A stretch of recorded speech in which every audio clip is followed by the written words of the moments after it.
Up the fucking borough. I was waiting for that one again to come round.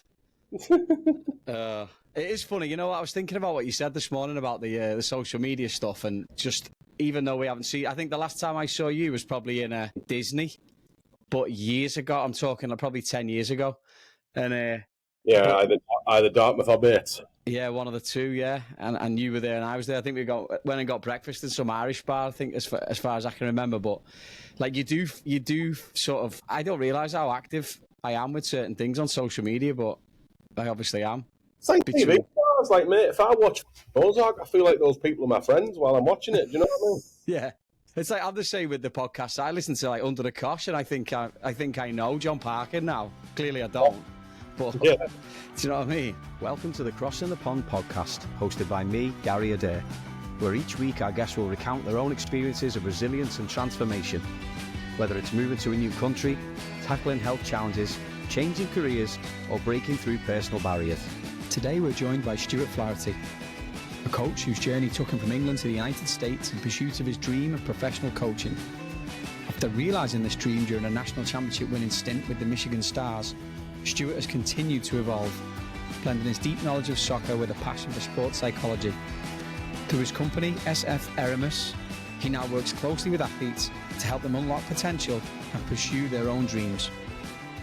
So we'll start from the beginning then. So what was it that drew you to come over here in the first place? Because am I right in thinking you graduated from Loughborough in 2004? I did a bit of a recce on your website.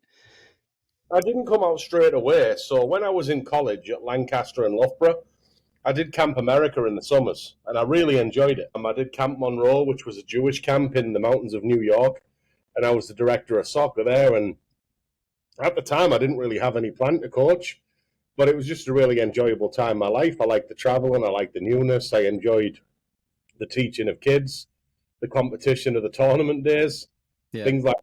And then when you stop playing, you probably had this sensation. You get a huge sort of adrenaline withdrawal, right? The highs and lows of the wins and the losses. You think you don't like losses. What you really don't like is the emptiness that comes when you stop playing. And it was a tough part of life. I started teaching sports psychology at Loughborough College, working for a living without football and without competition. It was quite a dark time for me. And me and my friend Dan Story went to watch a Tony Robbins conference in London. It was Unleash the Power Within, I think it was called, and it was the firewalking and all that. And it got me into vision boards, got me into meditation. The one part I remember was the life audit, where it was, whereas if you take away how to do it, what would you want to do with your life? And I thought I'd want to coach professionally. That's what I'd want to do. I didn't really write where or how. And that was his thing. Don't talk logically how. Don't think yourself out of it. What do you want to do? And I want to be a pro coach. You know, I want to be Phil Jackson. I want to be Alex Ferguson. I want to Bill Belichick. I want to walk that road, was where I went at that event. And then I started, praying and doing the meditation, doing the vision boards. And out of nowhere, a 4-month contract dropped out of the sky, a phone call to go work in Wyoming. And honestly, whether I was right or wrong at the time, I'm like, this is it. This is like, you say you want it. Do you want it? Go do it. And then we beat the school's record for all-time wins in a season. It was Cody High School. I got to tell you the story about moving from England to Wyoming, because that was something. Because we didn't have GPS back then. It was MapQuest, right? Yeah. I land in Denver, and I've had phone conversations, Gary, and he said, like, Wyoming's one state up from Denver. So, like, I'm from Middlesbrough, mate. That's like 15 minutes in my head. Sunderland. Yeah, so I land, and this guy, I haven't seen him since, but he's got a jacket on. I hit it like Royal Salt Lake at the time. We were hiring the coaches out. And he gives me an envelope with a set of rental car keys and a 978-mile MapQuest that only had like 4 lines, because Wyoming's just like big, long roads in the desert. And I went around for a camera. I'm like, this is the joke. This is ridiculous. He's pretty much like, have a nice life on your way. And I was completely by myself. And I stopped at the first gas station when I got into Wyoming, and it's a guy, he's got the camo vest on, he's sharpening a knife on the stone, and I was thinking, like, what's going on here? Like, this is insane. But then you're driving, and there's like cliffs and canyons with tunnels in them and buffaloes by the road, and just like things you've never seen. You know, I'm like 25, 26 years old, and I'm seeing things with my eyes that I've never seen, and I was just getting goosebumps. It was mental, mate. Yeah. Never seen that fella. Never. No. He worked for us all day. He was like, logistics. He's like, yeah, go on your way. I had a great time, I was worried about our level after the first session, but then we had the first game, and I figured it out quickly. All right, so everyone's like a certain level. We can do all right here. Yeah. People were playing stop and sweep with diamonds, so I just put the two players on the offside line and going long ball, to be honest, and it worked out really well. We had a girl go to the Wyoming Cowgirls, which at the time I didn't realise what a big deal that was to go play D1 at that level, and really enjoyed myself. And then ended up through a friend, Scott Reynolds, who's still a friend today. He got me a job in the Real Salt Lake front office, and it was the early days of academy. It was like get them in 4 days in a hotel, play against ODP teams, long before the residential part of it and what they built down in Arizona were Real Salt Lake. But yeah, I was doing the camps and regional manager for MLS camps, which was taken over by the club. And then it was to the East Coast to work with Paul Baber for the Cape Cod Crusaders. And Paul Baber's a guy that changed the trajectory of my career. He did. Oh, okay. He gave me a job with the PDL, which is USL2 now, which I was still in this summer, with the Cape Cod Crusaders. He believed in me to a level that very few people had before. He was just a man I wanted to copy. He never told me he was the boss. He never told me I was good or bad. He just set an example, and I just wanted to be like him. And a large part of what are you leaving behind at that point? Not what much, are you mate. leaving behind at home? You've made the decision, Wyoming. Well, here's the thing, guys. Not much in my head, because in my head I'd gone from playing university, being at university, living with my mates all the time, to living with my parents, my mom. And you know what it's like when you've graduated college. It's like, I could go back now and visit my mom and be appreciative, but not really now. At that time, I was like, this is boring. I want a job. I want to do something. So in my head, it was just 100% opportunity. Now, in the time since, I've tried to do a better job since my dad passed away, but I drifted more than I wanted to from my brother. Not because we ever fell out, but because, you finish work at 6 or 7 o'clock and it's midnight in England.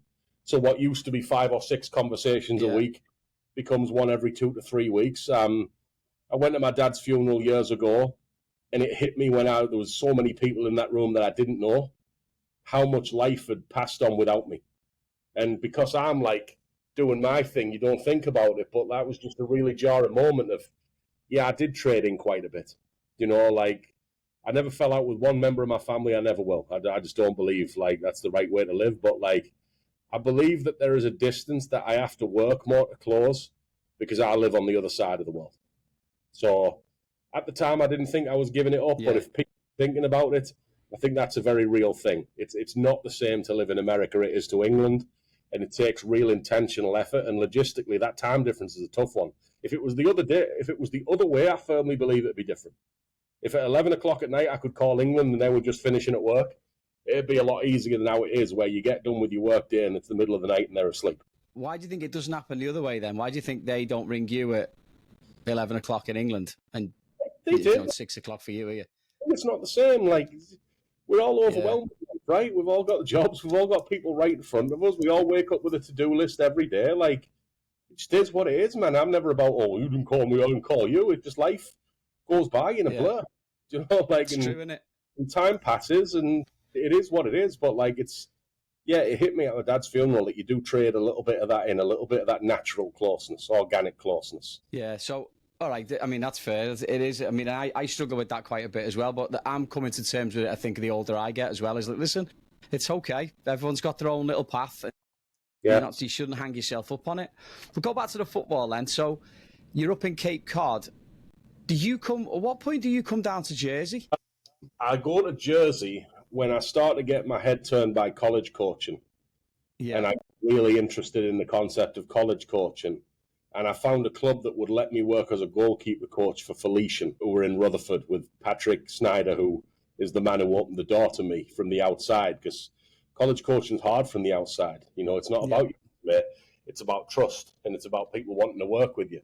And one of the few guys in my career who was just took a blind gamble on me was Patrick Snyder. And I don't think any of the things that have happened since would have happened if he hadn't done that, because I got the D3 head job because of the D2 experience with Pat. I got the D1 job because of the D3 coach that I got because of the door Pat opened. I got the pro job because the D1 job that was a domino of the door Pat opened. So that's a real butterfly effect moment. Yeah. Yeah, so that's why I moved to Jersey. So what's your first impression when you get down here? I mean, in general, what's one thing about this country that they don't tell you on the brochure?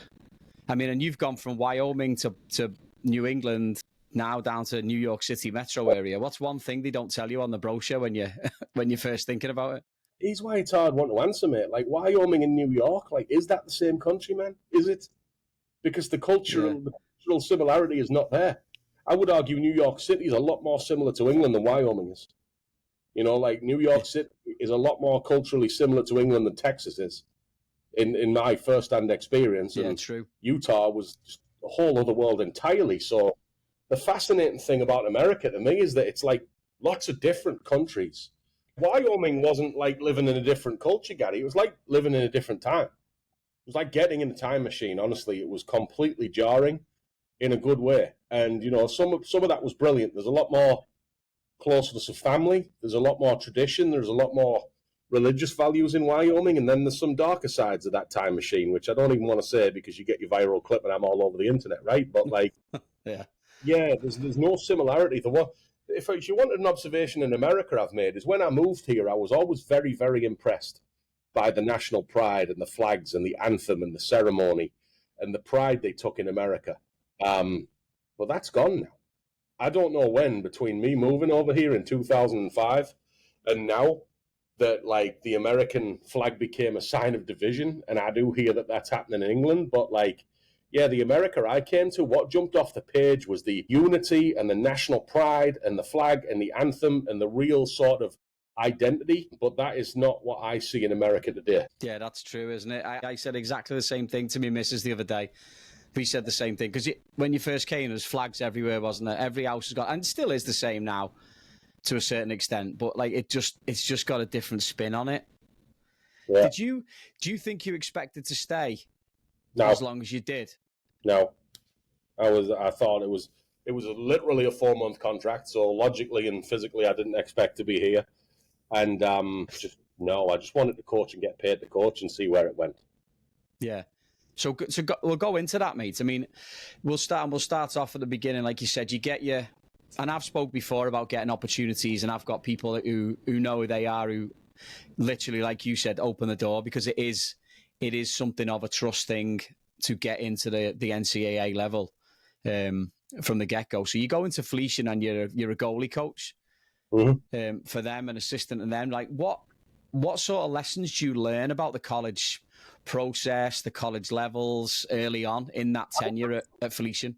I mean, I'll be honest with you, looking back, mate, I offered no value at all at Felician. I thought I did because your level of self-importance when you're younger is a lot higher than when you actually grow old and start to know things, right? But like, I just learned about recruiting, mate.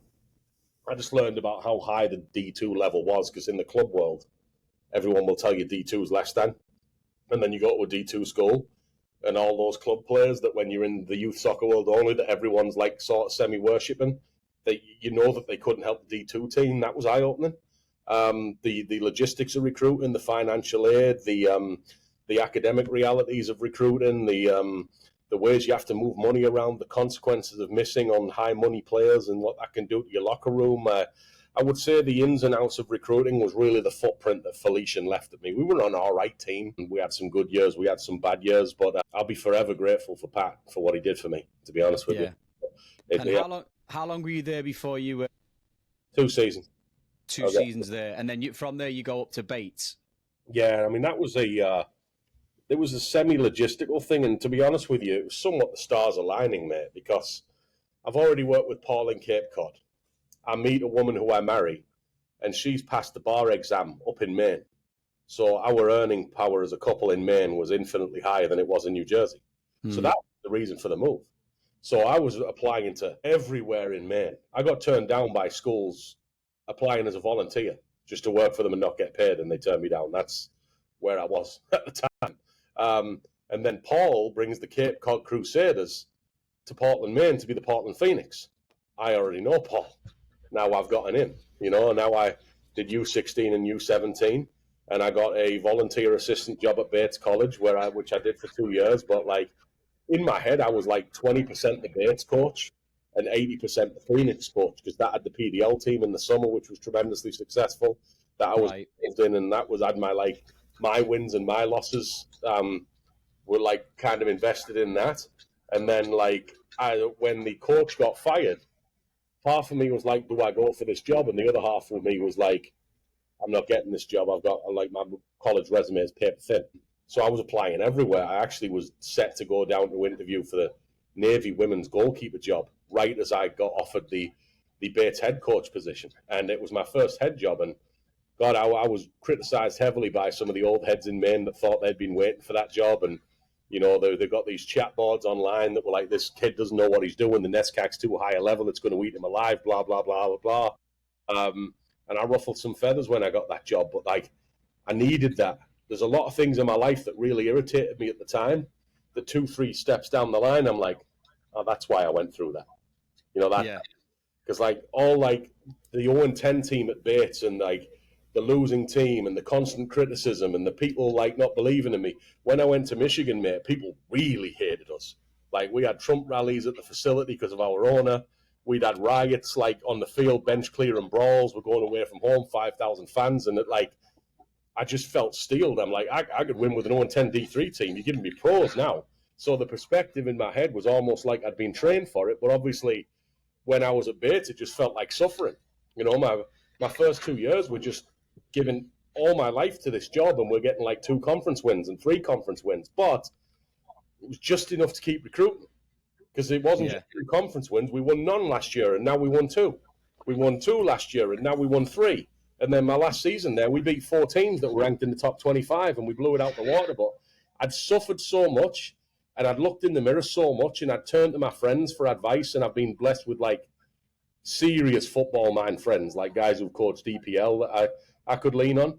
And it was like school for me. I felt like I got a degree from Bates. I just don't have the piece of paper for it. So, given the scrutiny when you get the job, given the knives are already out, you know, maybe not from the administration that you're working with, but from anyone around, and you're relatively inexperienced, without sounding disrespectful at that point, you're relatively inexperienced. And you've mentioned it yourself, like paper thin resume, blah, blah, blah, blah, blah. But what have you done there? The first thing I did, which is the most under-discussed aspect of coaching, is I got every kid excited and created a vision of where we wanted to go and why it would benefit them in Bates and outside of Bates and beyond Bates. And I think that you have to start with everything. Any coach who starts complaining about his kids, any coach who spends the spring excited and the fall complaining, any coach who doesn't bring the same excitement in November, in August, I'll be honest, in my eyes, is a total fraud. So I thought, if foundationally I can get these kids excited about this and keep these kids excited about this, we'll build from there. Without that, you're building on quicksand. And I think that is what I did well. And then that afforded me 2 or 3 very average years. And then, to be honest with you, there was some looking in the mirror. And there was some humility, and there was some roads I went down in terms of religion, in terms of self-discovery, in terms of counselling and therapy after getting divorced and after my dad died, that sort of changed how I looked at things. One of the best conversations my dad had with me was, I was complaining about the kids at Bates, and he said, well, you know, like, listening to you now, you might as well give the job to someone else. And they might as well pay them, because I don't think you can do this. Well, that was a slap in the face, guys. Like, all right, I'll show you. But I needed that. Because you're right, if you're going to take money from a school, you're not taking that money. You're not Gordon Ramsay going at the kitchen and saying what's good and what's bad. You're taking that money not because of what something is. You're taking it because you're making proclamations and statements about what you can make it be. And so many coaches forget that within a month of getting the job. So, that sort of refocused me, and I used to come subconsciously for the first 3-4 years from May, June, July with a team that won 5 Northeast PDL divisions and sent 69 guys pro. And I used to come in up here and look at the Bates kids as down here. Now, whatever energy that is I'm putting out, Gary, I'm putting something out and it's not helping me. And it was only when I took absolute personal responsibility for the Bates and I thought, all right, all the things I've done right and all the things I've done wrong, I'm the Bates coach. That's what I've earned. I will literally get nothing else because I prayed for this once, and now I've got it. I'll get nothing else till I maximise this. It's not like you ask for a toy and you get it and you want the next toy. You show that you can appreciate and maximise what you're given in this life, and then you get the next opportunity. And that's one of the best lenses that I've ever settled upon, to be honest with you. Everything's my fault.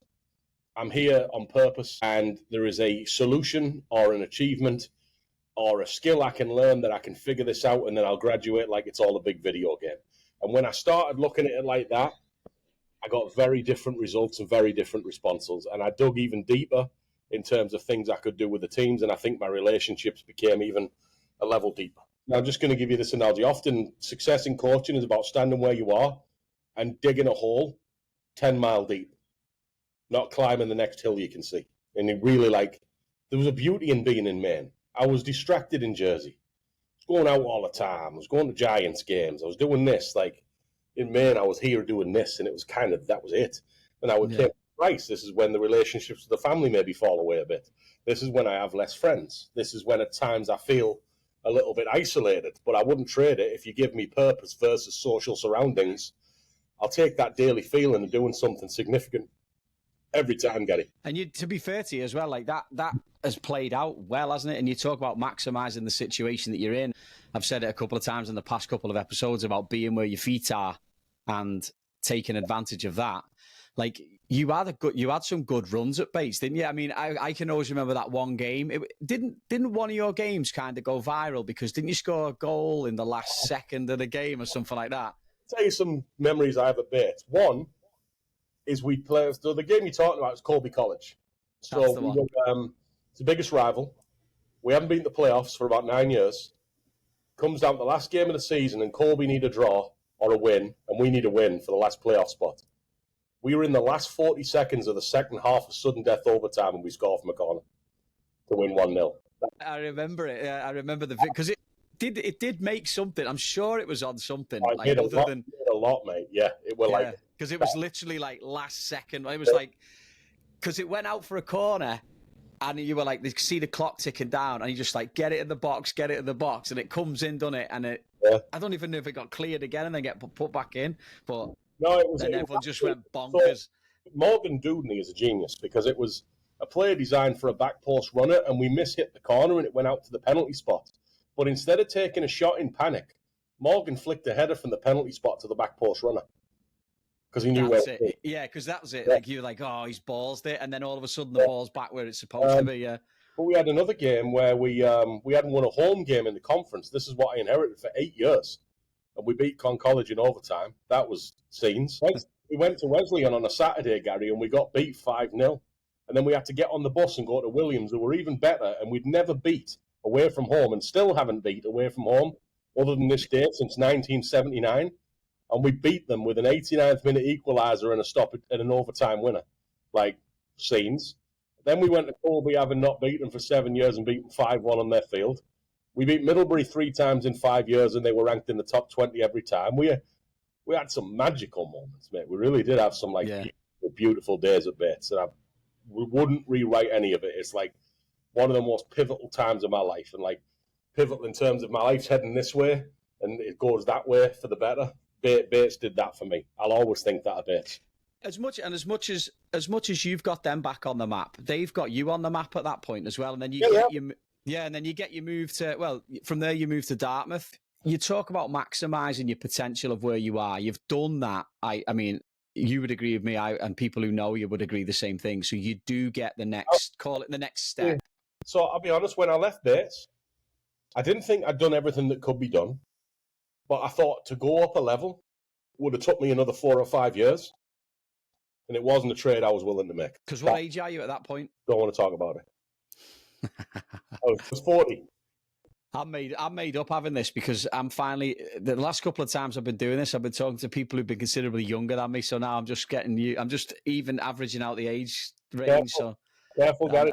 I know. I got to watch me step. You talk about you've built this up at Bates. Now you go into Dartmouth. What's it like going in now, quote unquote, but higher level, Division 1, Ivy League. So you've also, not only have you got higher level players, but it's also a very high academic school. given it's Ivy League. What do you now feel that you can offer? Because you're going back in as an assistant as well. I thought I could offer a lot, mate. I'll be honest with you. I didn't enjoy Dartmouth at all. I had to do it, and I'm grateful for it because I wouldn't have went to the Michigan Stars from Bates. And there's times in life where you're supposed to thrive, and there's times in life where you're supposed to suffer, right? I didn't enjoy Dartmouth. Ball gave me an opportunity just like Pat did. It was life-changing to some extent, so I owe him forever for that. He's a good man. He had a magnificent playing career. He's a good dad, and I think good things of Bo. But I think Bo looked at me through eyes where I was always less than. I was a D3 coach. The other assistant would never shut his mouth about how I only worked D3. And because I came in through that lens, it was something that was set in concrete, and it never managed to change. Didn't do any video. Started doing some scouting that it took off me, and I don't think there was any belief from above that I was any good, and I felt that in my heart. And rather than, luckily, I'd been steeled by Bates to the point, I'm the Portland Phoenix, like, I know I can win, I know I can do this, like, but you don't think so, so now I'm stuck. So it was almost like I used to go to church twice a week, and I just used to, like, I don't pray for things because I'd like, give me this and I get that. It's not how it works. It was like, right, show me what I need to work on. Like, show me what I can do this week to get closer to whatever the end goal of all this is. But it was dark at Dartmouth, mate. It was dark. I felt like handcuffed. I felt emotionally in a straitjacket. It's hard to thrive when you know the people that you control, that your impact on a team don't believe in you one bit. I think I had good relationships with the players. We beat Michigan State one day. That was a good day. We came back from 2-0 down to tie UConn. That was a good day. There's players I still talk to now. But I'll never not think that I couldn't have done a lot more than I did at Dartmouth. And some of that will be my fault, and I just don't quite know what it is. Some of it was not my fault, and maybe I needed humbling and knocking down a peg or whatever was going on. But we inherited a team that won the league 4 straight times, mate, and we had a decent season, and every season after that was worse. So it's a chapter in my life that kind of feels like a piece in the jigsaw that made me who I am and got me where I go. But, like, I don't look back and think I did anything. You know, like, someone said, all right, Stu, go back to Dartmouth campus and tell me what you're proud of. I don't know, mate. I don't know. Yeah. I have a different answer, and I'm certainly not bigging myself up because there's nothing to be proud of yourself, like spending 4 years somewhere and not having any tangible memories of you making it a better place when you leave than it was when you went in. But I don't feel that pride in Dartmouth like I do in Bates, like I do in Portland, like I do in Michigan. And we'll get to the Michigan because I don't want to stick on Dartmouth too long with that. But The one thing I'll add, because it's come across a bit critical of Dartmouth, like, Paul did a good job during COVID. I think there was a soul and a man underneath Bo's sort of the way he was trying to motivate kids that was very genuine. And I think it came out more during the COVID year than it did in the 3 seasons where we were winning and losing games. But yeah, move on. do you think things like that, I mean, and we'll get to where you're at now and what you're doing now. Do you think moments like that, periods like that are key to where you are now or where a person will be now? Like, you've got to go through that, haven't you? And you've got to see it. Do you know what, mate? When I got to Michigan, and I'm not saying this is a positive, right? But halfway through Michigan, I was promoted to head coach. And part of me had a panic attack. And part of me was like, watch this. You spent 4 years telling me I couldn't do it. You told me I wasn't good enough for D1. You told me I didn't understand the game. You told me I couldn't coach. You told me I couldn't win. You flat out told me I didn't have a mindset designed to win. Watch this. And yeah, without that, like, we'll call it what you want. Maybe it's pettiness, maybe it's anger, maybe it's ego. But that helped, mate. Because, like, I was up at 6 o'clock every day. And I'm like, if I never get a chance again, I will die proud of what I did with this chance. And I did. And what was it like? What was it like for you then? So you've spent, it's 12 years, isn't it? 12 years best part of in the college process. And now you've got to that bit, you know, you've got your Tony Robbins moment, your vision board moment that you've had, right? And that you're in the professional game now up at Michigan Stars. By the way, can I give you a vision board moment? When I was at Bates, I always wanted to go D1. And I had a vision board. And I put Notre Dame on it because my dad's favourite football team was Notre Dame and our roots were Irish and it was fighting Irish. I see myself as 100% English, but Flaherty's an Irish name. Yeah. I've just Googled NCAA D1 soccer champions and printed out a picture of an Indiana Hoosiers with a trophy and put it on the top corner of the vision board and left it there for 6 years. Gary, when I got the Dartmouth job, which was 5 weeks after my dad's death, our first 2 games on the schedule, and if anyone thinks I'm lying, go and look at the 2018 Dartmouth men's soccer schedule, was Indiana and Notre Dame. That's unbelievable, isn't it? You have a hard time convincing me that's random than convincing me that something else is at play. Yeah, I don't really believe in coincidences, Yeah. if I'm honest. So when you get into Michigan, what sort of things, because everything seems like a learning all right, you've had a little bit of a kick, you've had a knockdown when you're at Dartmouth, but now all of a sudden you've got where you want to be, you're in the professional game, you're at Michigan. Like, what's the first thing you do to sort of, I don't know, put your stamp on it? Or is it just is it a case of finding your way, or is it a case of going in and going, I can do this for you? I'd learned from my Dartmouth experience, like, if you try and do more than people want you to do, you'll never win that battle. Just wasted energy. You know, if your head coach wants you to be average, you'll be average. If your head coach wants you to pick corns up, you'll pick corns up. If your head coach wants you to have a deep impact on the team, then you'll have a deep impact on the team. So I was treading pretty carefully, and I was just like, when I was given things, I'm doing them very well as I could, which I think is pretty well. I think results now show that, to be factual and not opinion, that I'm pretty good at teaching football. And I had good relationships with the players, and, you know, like, we had team Bible studies that I would, like, talk about that allows you to hit people on a deeper level. Did some work with a striker. He started scoring goals. Just, like, everything kind of went my way, and every bounce went my way. But then when they fired the coach mid-season, I mean, I'd, like, what made you think that I'd be the head coach, right? But, like, again, I just do it the best you can. If you only get 1 week, make it the best week. If you only get one chance in your life, be proud of it. And I was going to church 3 times a week. I was getting up early. I was going to gym. I was, like, writing down bullet points of lessons I wanted to teach players and, like, crossing them off when I got home at night. I was watching each game back. I was doing 2 hours a day video. I was doing everything I could do. And then, like, it's just one game after the next. And sometimes I'm driving home. Like, we kept 12 shutouts, 12 clean sheets in my first 13 games, and we won the league. Like, it's insane, Gary. Like, I had a Greek, Billy's, you'll remember this, he's Vasilius, but I called him Billy because I can't say Vasilius, and then I called him William when I was in a bad mood with him. But he thanked me after we won the league because my experience helped him. And his face, when I told him that the Maryland game was my first game as a pro head coach, mate, he was like, what? He just assumed I'd been there. Now, in some part of my head, I probably had been there because I'd rehearsed it and visualized it so many times. But yeah, 12 clean sheets in 13 games and won the league. Won the semi-final away from home against the league favourite. Some games I was driving home like, is this happening? Is this real? And then, like, the other part of me is like, don't wish it away, man. It's what you asked for. Yeah. You got it. Like, all this stuff coming out your mouth to the players, like, you can't be going home and sitting on your couch at night and then being a shrinking violet and going, oh my God, why me? Like, no, this is what you said. This is what you wanted. You keep going to these lads every day and asking them to believe that we can win this. It just caught fire, mate. And I think emotionally and mentally, there's definitely a fire that, like, started burning in Michigan, and we were difficult to deal with. At that level, mate, like, what do you think is more important? Like, and I think I know the answer to this. I mean, because this is kind of where I lie when it comes to coaching. Is it knowing the X's and the O's and the tactics and everything else, or is it being able to just understand and appreciate and manage the group of people that you've got? It's making people know what you know.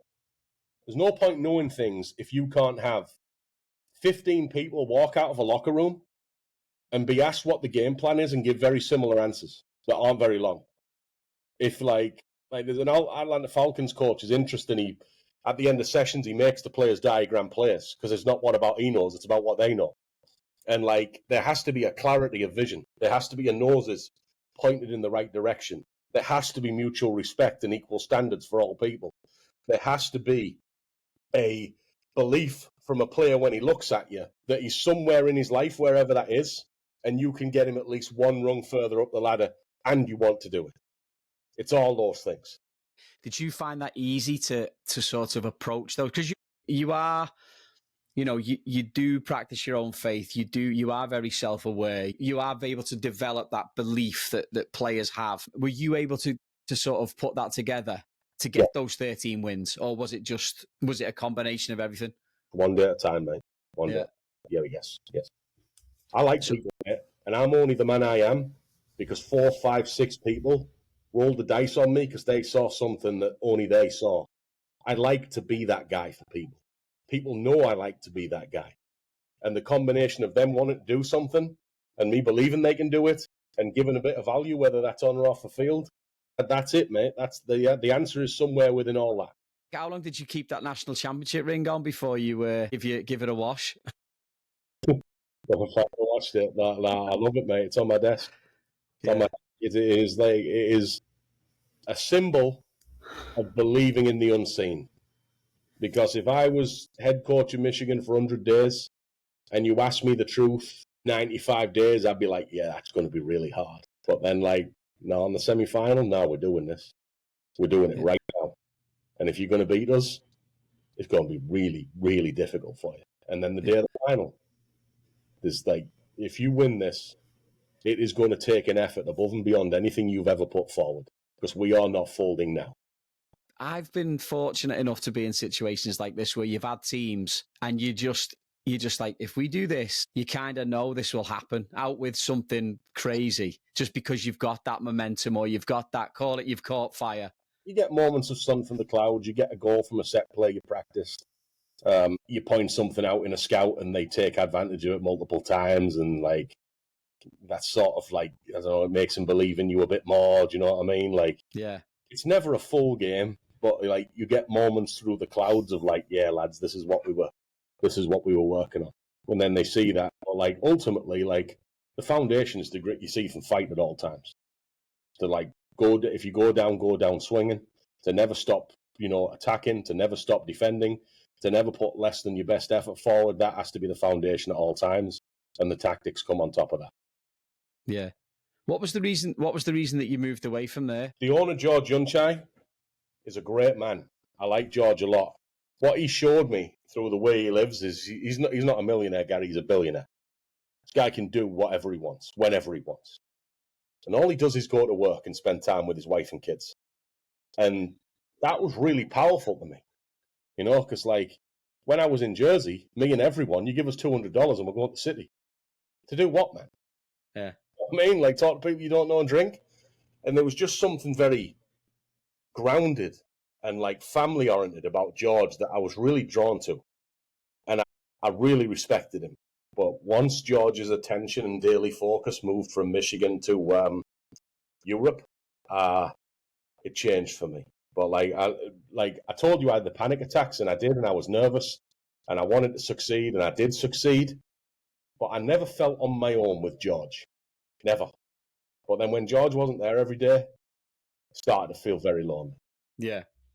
Do you think that's a sign of you, though, and your maturity and your understanding of just situations that you've gone, given that it was where you'd viewed this or you saw this as a defining moment for you to be at a professional level, you also having the wherewithal to recognize that, you know what, this is not what I want right now. I'm going to take that step back. I will never know if I quit too soon. Right. I'll never know if I should have just tried and tried to do by myself what I did with George. It might have been a right decision. It might have been a wrong one. I know one thing in my mind, rightly or wrongly, was all I could do at Michigan is win NISA in terms of resume. And I've won it. And I've won the NISA Independent Cup twice.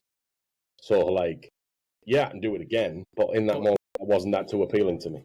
So, a couple time transpired from that, and then you were down. You found your way down to Texas. You just finished the season with the Denton Diabolos, which is a tremendously American name. I know, I see it on your top. It's a tremendously American name. How does that come about? I met Damon Gaukner on a podcast while I was the Michigan head coach.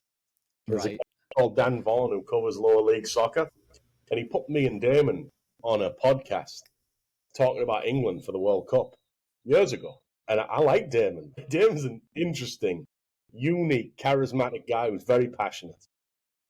But I was looking for a job, and he had a job, and it seemed a good match. And at the start of the season, and we've just ended the season, and it was a good match. It was a good season. So, I really enjoyed myself this summer. I like Damon a lot.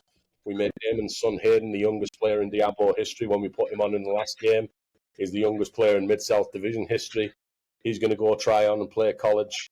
Just enjoyed myself. It was I love sports seasons, mate. Even when I watch telly, I like the documentaries of behind the scenes. I like being part of these journeys, and we wanted playoffs and we wanted trophies, but Denton is something I will have very, very fond memories of for a long, long time, for many reasons. No, that's cool, mate. And it's just another step on your journey, isn't it? And that brings us up to the present day. Like, how do you feel like your coaching style has evolved over, call it? Like I said, it's best part of 20 years now, isn't it? 2005 through to now. Yeah, I mean, just like, I feel like there is a best version of Stewart and there's a best version of Gary. And we'll never get there, honestly. Like, one day I believe we'll die and look a maker in the eye, and they'll say the blessings that they give you, and some of which you realised and some you didn't. And they'll ask you if you made the most of it.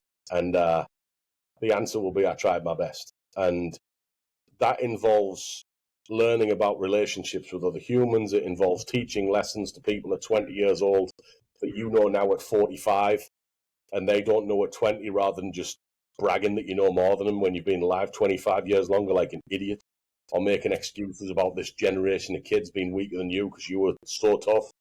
A genuine intent to help and educate people that you will move them forward a little bit in their life. Like, I've helped the player with divorce. I've got a MMA fighter off medication for mental conditions with the work I did in psychology. Just, if you can find a way to help someone along the road, then do it. And that will all stack up. And then when you want something from them in a sporting and a soccer sense, they'll do it. Like, I've never found myself on a sideline thinking, we worked on this game plan and no one's listening to me. I don't sit and think that. And if they weren't listening, I would think it was my fault. And I think it's because my coaching style is an attempt to ascend humans to a better place. And when people know you're at least trying to do that, you get a long leash. I'm not the nicest guy. Swear too much. Like, I've got all kinds of flaws, but I think people know my intent, and I think it allows me grace in many areas. Have you ever gone full Borough on somebody, or full Borough on a team during a halftime team talk? What does that mean? Have I ever finished 12th and sold me best players? Or just got exactly, or just come in at halftime fuming or whatever it is, and just gone full Middlesbrough on them, like just the accent. I've come in at half-time fuming, absolutely. But he's a funny one. He's a time when someone went full American on me, though, and it caught me off guard. I'm in Wyoming, and this whole American thing of, like, let's go shag the balls, collect, right? Like, yeah, crazy in my life, guys. Never. So, a high school golf team, and this girl's like, Coach, you need me to shag those balls? And I was like, what? Shag the balls? I'm like, what are you saying? And she said it again. I'm like, she's not saying this. I'm like, spell it. And then I was like, no, I don't want you to do that, Rachel. And what I want you to do is watch Austin Powers and never say that to me again. And I forgot about it. And months later, she's like, Coach. And I turn around and she punts this ball. And she's like, I'm going to shag the ball, baby. Yeah. Like, runs. God. I was saying, that's probably the biggest cultural difference moment I've had. But again, like, if you have relationships with people, Gary, and you're helping people and you're adding value to their life, and you lose your temper, they won't hold it against you. If you lose your temper once and you say something and you get resented for it and they're not responding, look in the mirror as to why.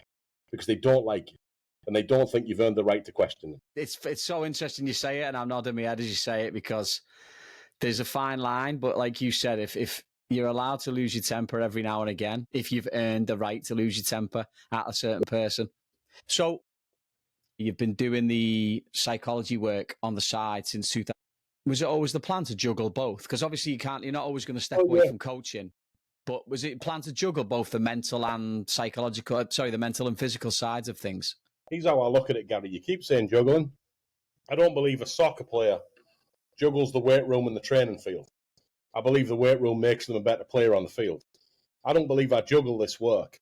I believe running this consultancy, doing this work, managing a staff, and doing the constant study it takes to have clients of multiple years and constantly add value makes me a better coach and makes me a better communicator and ultimately makes me a better man. Yes, it makes me money, but I don't see it as juggling. I see it as a separation point that allows me to be better than many of my competitors. What was it that ultimately inspired you to start the consultancy side of things? A lack of belief that there was anything significant about me without a playing background. I felt like I had to find a way to separate myself. One of my best friends in life is James Beattie. I hope he's listening to this, because over the years, his belief in me and the information he's passed on to me and the advice he's given me has been a super, super booster. And I'm not him, and I never will be him. And there's all kinds of people who've had playing careers who walk in the door and get players more excited than me. So I had to find another way. And I thought of the impact Tony Robbins had on me. And I thought, what if he was a coach? What could he do? What if, like, he took this approach to human evolution and ascendance and applied it to a sports team? And I just tried to do that. That's why I did the master's degree. That's why I started doing the work. The work took off because of some MMA fighters in New England who went on to great success, and it was word of mouth. So it was somewhat my plan and somewhat divine guidance or assistance or whatever it was. But it was the search of a separating point that made me different to other coaches, because I wasn't just going to walk in a door and say, do this because I say so, and start winning. Yeah. What do you reckon the biggest difference, or what do you see as the biggest difference on how you approach a team as a coach versus how you approach an individual? Take one of the MMA lads, for example. You get a psychology lesson here, but you asked for it. I did. There's 3 levels to psychology. And if I'm working with you, that's individual psychology. And we can go all the way down to your values and beliefs. And I can teach you from a place where the entire environment is designed to get the best out of you. That's individual psychology. That dies when you coach a soccer team. Now it's small group psychology. Because if I coached you and a guy called Steve and a guy called Ken, and I designed the whole team around you in the same way, Steve and Ken are less than. They will realize that, and I will get more out of you than them, which is a failure as a team coach. And then if I give you a week and give Steve a week, now I've irritated you by moving it on, and now Ken's happy because 2 people have got their way and not you. So, like, the whole pleasing individual thing dies if you want to be a successful team coach, and the emphasis goes away from values, beliefs, and environment towards structure and social justice. And everyone has to look around, and whether they're where they want to be or not, they have to believe that there is a road to get where they want to go, and they are held to the same standards as everyone else. They have to believe that the rules apply to other people as them, because we see in greater society how the world works when people believe that they are hard done by and a group has it easier than them, right? So it's all about justice and fairness and creating bridges in people's heads between where they are and want to go, and then making their lens one of, I can do this. Some people in a college locker room or a pro locker room are working on a weak lens, right? Like, I'm going to do this and I'm going to get my reward on Saturday. But, like, that's only the starters.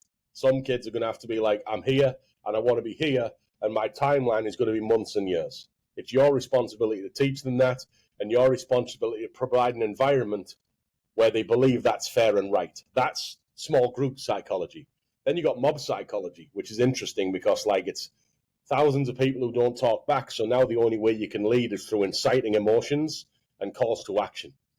Think of the election the first time Trump won. It's long forgotten now, but he was a TV star and he was a joke, right? And he was going up against a politician in Hillary Clinton. But what was Trump's slogan? Make America great again. Did he repeatedly incite emotions? Doesn't matter positive or negative. Repeatedly. Yeah. What was Hillary's slogan? I'll tell you. Interesting. So it was individual, Gaz. And if it was sit one person down and convince them that you understand the ins and outs of politics, Trump's got no chance. But it wasn't an individual psychology battle. It was a mob psychology battle.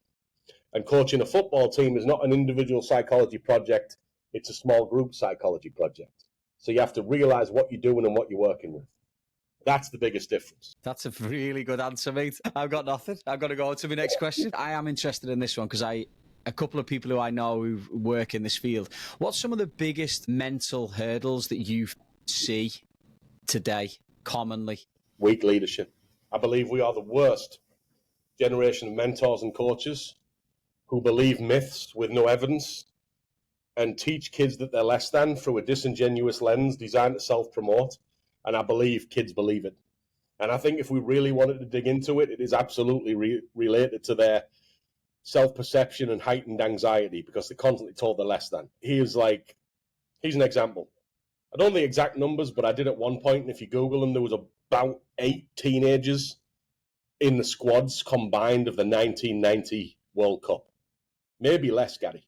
There was about 50 in the last one. So where were all these mentally superior, far tougher, far more cut out for competitive sports teenagers in 1990? They didn't exist, Gary. There was a South Carolina basketball coach talking about his team getting beat. And he's saying, like, they use Bumble and Tinder so they're not committed to relationships, so they're not committed to projects.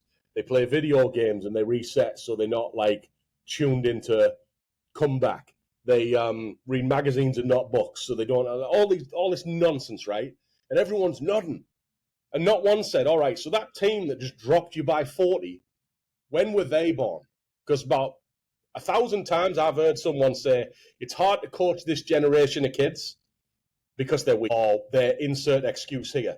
And not once have I ever heard, Gary, it's easy to win because this generation of kids is weak, or insert excuse here.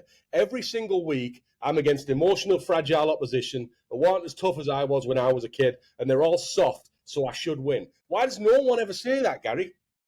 Why is it always a justification for losing? It's because you can't coach this generation of kids, and it's because you can't figure it out. I saw someone last week, and they're saying, well, I remember when I used to have to read the back of a cereal box, and now these kids have got iPhones and they're soft. So, like, you're acting like you're raw dogging life on some intellectual level. You tell them that you sat and read the back of a cornflake box because you were bored, but you wouldn't have picked an iPhone up? Like, shut up, man. How has this become so accepted? And there's some other, like, parts of this that's really, really dark, Gary. Because if you, like, look at the Uruguay documentary on Netflix, it's called Becoming Champions. There's like 10 documentaries on teams that have won the World Cup and their national culture.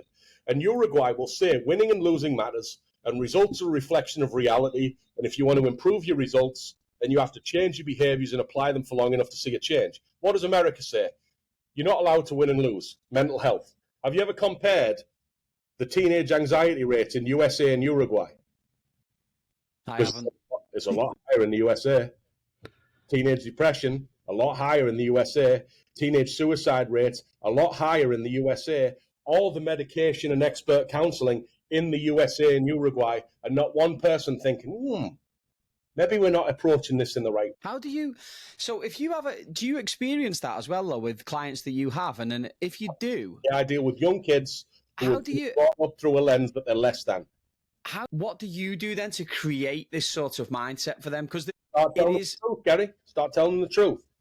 How's that received? Usually, positively. Yeah? Yeah. Off the bat? When it comes with evidence, and when it comes with rational, and when it comes with questions designed for them to fire back with a counterpoint, usually positively. You can't control other people's minds, but, like, you tell me of what I just said, right, that's massively against the grain. You tell me what's even debatable. No, it's not. And again, it's like preaching to the choir with me, though, isn't it? I mean, I always say it to people all the time. I say it in school. Like, life's not a Disney movie. People who disagree don't debate it. They just say, you don't care about kids. You're obsessed with... They just say these rehearsed sentences. There's no thought. Yeah, obsessed with winning. That's a good one, isn't it? Well, you're not obsessed with winning. I just don't want to lose. I believe, like Uruguay believe, like I believe, like, people use the word development like it's a shield. But development is just that. It's to improve. And if you're a coach and you're telling me that you're developing the athletic level of your players and their ability to apply skills under pressure and their tactical knowledge, but all your results are getting worse. And how many? This is the best one. I mean, we could go on about this all day. Like, well, how many of these developers are not getting results, but also charging a fortune? Well, the part that gets me is the people that, like, recruit to their clubs through the lens of we'll get you to college, and then openly say, oh, well, college cares about results and our kids don't do well. Well, how about you teach your kids to succeed in what you've just said college is, rather than what you want it to be? Because a sports team that's designed to move the ball around in certain patterns without any accountability for results is not a competitive soccer team, it's an aquarium. And sometime between the age of 11 and 18, we have to gradually increase the ability to develop skills under pressure. Because if you're not developing skills to be applied under college level pressure, you're not developing what you say you're developing to get their money. And it's disingenuous and it's dishonest. There is a lot of dishonesty in leadership today. I think we're the worst generation of coaches and mentors of all time. And if some people responded, well, you must win then. I do, yeah. Yeah, I love it, mate. I love it. I can listen to you all day, mate. Why do you think I've been trying to get you on this for a year? What have you got any? Have you got any sort of powerful moments or breakthroughs that you've had from working with somebody, with an individual or a small group? Just seeing people, every time me or someone I work with does something that I know that either I or they genuinely didn't think they could do, it's like, yes, yes. The wins where we thought we were going to win don't mean nothing. But teaching people or assisting people or whatever it is, right? You've got to be careful of your ego. You're not, they could do it without you. You're just guiding them. But like, yeah, doing things that you don't think you can be done yourself is, I think, the most powerful drug on earth. I always hate it when I hear people like, oh, that one's for the haters. Like, nobody hates you, nobody cares. Trust me. There might be 16 people reading this Instagram post of you bragging. But like, when you think in the dark cold of night, when you lied in bed by yourself, that you can't do something, and then you do it, yes. That to me is one of the great moments in life. You get that often? Often, no. But it's powerful enough that I will wait the months and years in between those moments. What's one lesson you've learned about people over the time here that's stayed with you through your coaching and now into your consultancy as well? There is 6 human needs. Stability and instability, which sounds like they contrast, but they don't, because everyone needs to know where they eat and sleep at night, right? But everyone needs to not be bored. Connection, significance, contribution, and growth. They're the 6 human needs. If anyone's interested, Google the Tony Robbins video on it. It's brilliant. And everybody has a top 2. And what your top 2 are will shape how you see this world and how you experience everything. So, like, if I see someone in my hometown who's been married to the same girl and lived in the same house and done nothing that would excite me, and I don't get it, I can promise you that if he was tested, stability would be right at the top of his needs. What he wanted, and that's when he went out on the life and he got. And it's not my job to judge him. If you are coaching a player that needs connection and your motivational style is to push them away and punish them because you think it motivates them, you won't help that player. So to understand that we're all different and that's why and how we're different, and to at least do the work to guess or do the research to find out the psychology scores of who you're dealing with and try and come at them through the lens they work under rather than the lens that you think they should come under is hands down the best lesson I've ever learned in my life. Yeah, because everyone doesn't operate on the same way, do they? Yeah. Nobody is inclined to think how I think. And I've stopped calling people selfish because it's the stupidest, most illogical argument in the world. Because if you're acting in a way that bothers me and I call you selfish, here's what I'm saying. Gary, your behavior makes me unhappy and I would like you to behave in a way that makes me feel better and behave only in that way. But you're the selfish one, not me. It's insane. Have you learned things along the way that maybe you've picked up off other people? I know you've definitely said about you talk about the people the names that you've thrown out along the way, you know, like your Paul Babers, your Pat Snyders, the people like that, and the list goes on and on. Like, what have you taken along the way that you've used to help yourself? I like Phil Jackson's ability to communicate with Michael Jordan and Dennis Rodman in the same way, even though they're as different as they get. I liked Jose Mourinho's ability to not bow to public opinion and win the way that he thought was the most highest percentage chances to win, and people can cry about it if they want, but he was out for results. I admired Brian Clough because he's from Middlesbrough, and to my young mind, it was someone from my hometown achieving way beyond what logic said someone from Middlesbrough could achieve. I could sit here all night, mate. So you talk a lot about people there that are very, you know, they be in the public eye a little bit more, but pull it back a little bit closer. Like, what's the impact of family and the contact or friends or the contacts that you've made along the way on this journey to this point, the last 20 years, helped shape part of who you are, how you act, my dad and brother really helped because they were always just stronger and better than me at everything. So, and they loved sports, and when at a young age I was getting into it, so they were very much like role models on the doorstep. But James Beattie, it's the second time his name's come up. But why he helped me is when I was growing up, there was two worlds. There was my world, and there was the world that I would look at through a portal in the TV screen when Match of the Day played. And then he crossed that bridge. And then he would like teach me lessons from the other side of the bridge that humanized it all and made me think in my heart, I can do that. I can go there and I can do that. And it's not as far away and as magical as it looks. So like, that was a really like emotional bridge he built. Like yeah, I could do that. Long before I ever coached pro. Has there ever been people over here as well? Maine, and me and Ali Bain were very much joined at the hip. And like at the time, PADL USL2 was like a bridge that I didn't think I could cross again. Like now it's a step down, right, from Michigan. But at the time, it was like looking up at it. So yeah, Ali Bain being side by side with me then was really powerful. Andy Branton has been, since 2006, someone that's just been treated me the same whether I was winning pro leagues in Michigan or whether I was out of a job, to be honest with you, which is powerful. And Joe Bancroft's a friend of mine who I just really admire how he does his job and how he lives his life and how he treats his wife and how he goes about his daily business. And he deserves all the success he gets. And in my eyes, he coaches D1, but he still hasn't had enough. So that's three people this side of the ocean. But sometimes you only need three people, I'm telling you now. What's one thing, looking back now, mate, we'll start wrapping up a little bit. What's one thing that you wish... Huh? You sick of me, eh? I'll talk all day if you want, like, but I say we could talk about all sorts, price of fish, whatever you want. But what's one thing you think, you know, getting off the plane back in, you get to Wyoming, what's one thing you wish you knew when you got here? How far the map? I don't wish I knew anything. I have to learn it, and I have to learn it the hard way. And it's that I'm not as important as I thought I was. You have to give every single individual you ever meet a reason to listen to you. You don't have an expectation that you'll listen to them. They'll listen to you because they're nobody and everyone has the right to not listen.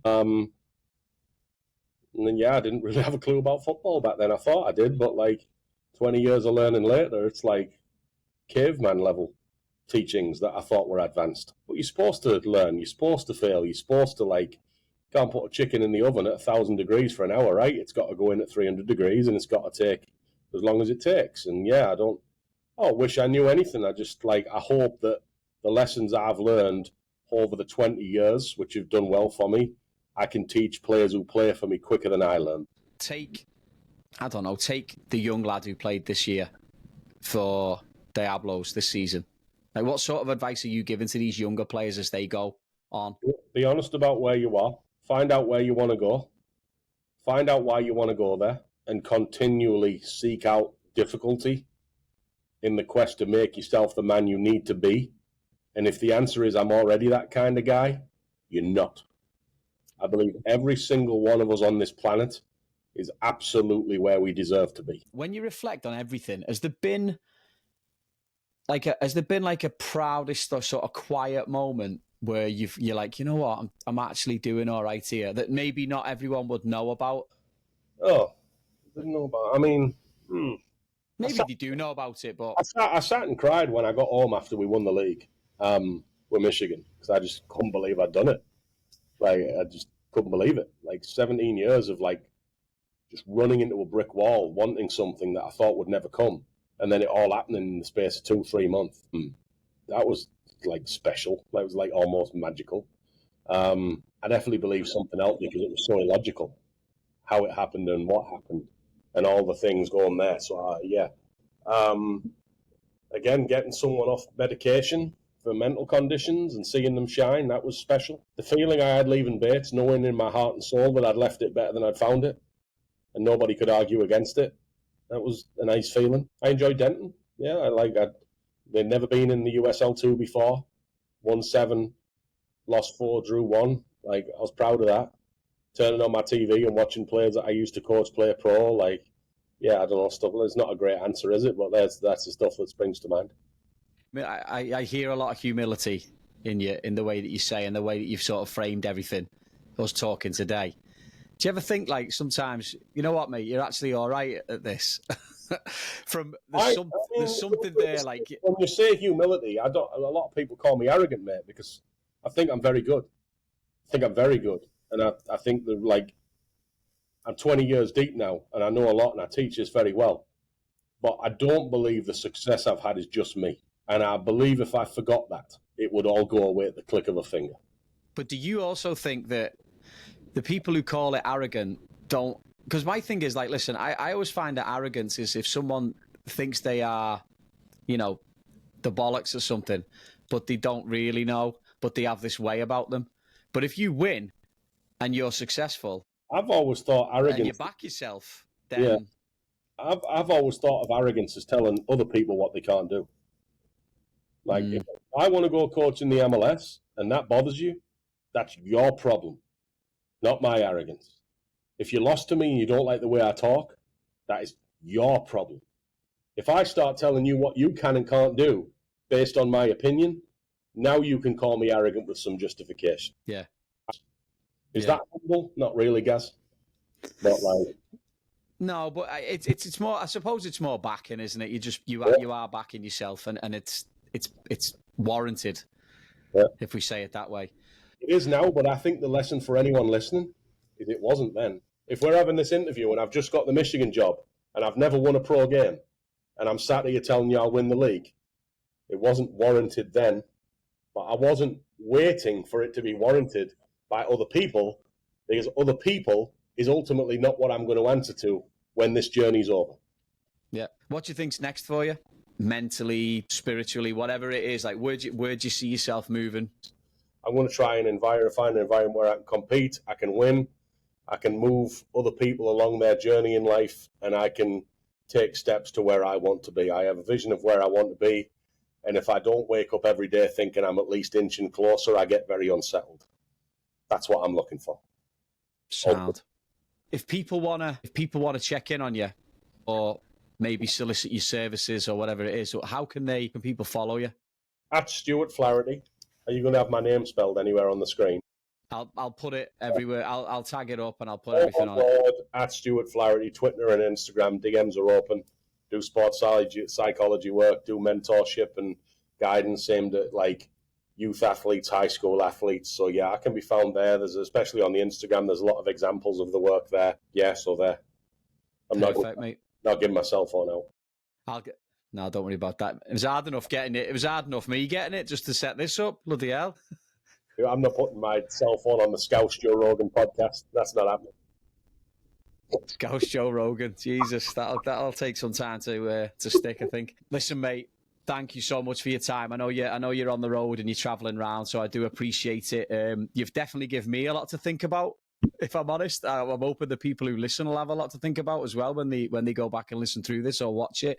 But do appreciate it, mate, and obviously wish you all the best with everything else. If anyone's listening, don't listen to me. Study Tony Robbins. Study Jesse Bradley. Sean Whalen. These are very interesting people who look at the world in very interesting ways. And it's like going to the gym. If all you ever look at is what you can see, you'll have a certain level, but half hour of different types of information that you intentionally put in your ears, I find it transformative. It's good to know, mate. It's good advice, isn't it? Up the borough. I don't know about that. I don't know if I can get on board with that, if I'm honest. But before we go, I'll tell you what I can get on board with. Before we go, mate, I've got to do it because I do it with everybody. I've got the quick fire questions. All right. Favourite place in the US? What's the US? Dallas. I like the Cowboys. I like big cities. I like Dallas. It's just answered me next question. Your favourite NFL team? Oh, obviously. Dallas. Biggest influence on your career to this point? Who you know them or not know them? Because of at the time, Brian Clough. There's something mentally about somebody from Middlesbrough and me being from Middlesbrough and studying what he did and how he did it and how illogical it all was. I never met him, but Brian Clough. All right. What's your favourite dinosaur? Tony Pollard. That one in the kitchen in Jurassic Park, do you know where she's bricking it behind the thing and he's like, that one. The raptor. That's the one. That's the one. All right. What's one Olympic sport that you seriously think you could do? Jesus Christ. None of them. Do I have to win? Just be competitive. But obviously you'd want to win because it's you and, you know. Shooting? Shooting. You'd be that Turkish fella. I could do what that woman did in the breakdancing. Oh, interpretive dance. Okay, this is a bit of a random one. I'm trying this out because I know the answer for me, but I don't know the answer for everyone else. Is there one film when it comes on the telly, you have to sit there and watch it. Brian Banks. I try and watch it twice a year, mate. What is it? Brian Banks. Come on, mate. Got to watch it. Everyone's going to watch it. Do not listen to this podcast without listening to watching Brian Banks twice a year. All right. Favourite ever Borough player? Juninho Paulista. Yeah, that's a good one. That is a good one. Only player to win Premier League Player of the Year on a relegated team. Scott Parker won the Journalists' Award. It's not the same thing. He's also better than that free kick merchant who played for Lyon, won a World Cup. He was just more recent, so people think that when you say Juninho. But it's Juninho Paulista. Wizard, magician, love the guy. All right, last one. One athlete or team that you'd love to work with in the future. Can we talk about Juninho again? Is it Juninho? Just managing him through his post-football career. Team that I would love to work with. I'd love to work with Middlesbrough. I don't think it will happen, Gary, but I'd love to work with Middlesbrough. Something would be very full circle about working with Middlesbrough. Put myself in as a psychologist and see how they do things. I love Deion Sanders. I like him a lot. I'd be very interested to watch him up close. So there you go. Some combination of all that. Get it on the vision board, mate. Get it on the vision board. Up the Borough. So I'm coaching Borough with Deion Sanders, is it? Bill Belichick upstairs in the director of football. Yeah. Mate, listen, thank you so much. I really appreciate the time. It's been class catching up with you, mate. See you, mate. Thanks for listening to today's episode. If you or someone you know has a story to share, we'd love to hear from you. Reach out to us via our socials or visit www.crossingthepondpodcast.com to get in touch. Please be sure to subscribe, like, or leave a comment if you can. Thanks so much for listening, and we'll see you next time. The Cross Pond Podcasting.